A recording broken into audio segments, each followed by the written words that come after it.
હત્યાની કોશિશ ગુનામાં સંડોવાયેલા વાંગત્રાના શખ્સને પેરોલ ફરલો સ્કોડના કાફલાએ ચિત્રા વિસ્તારમાંથી પિસ્તોલ અને કટ્ટા સાથે ઝડપી લીધો હતો. રથયાત્રા સંદર્ભે પેરોલ ફરલો સ્કોડનો કાફલો પેટ્રોલિંગમાં હતો.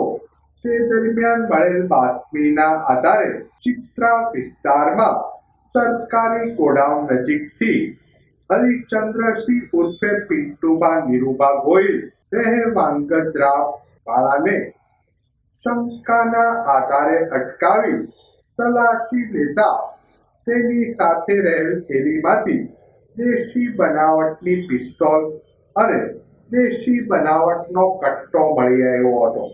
શખ્સની પૂછપરછમાં ઉમરાળા પોલીસ મથકમાં નોંધાયેલા હત્યાની કોશિશ અંગેના ગુનામાં ફરાર હોવાનું ખુલ્યું હતું. પિસ્તોલ અને કટ્ટા સાથે ઝડપાયેલા શખ્સ વિરુદ્ધ પોલીસે આર્મ્સ એક્ટ હેઠળ ગુનો નોંધી વધુ તપાસ બોરતળાવ પોલીસે હાથ ધરી હતી.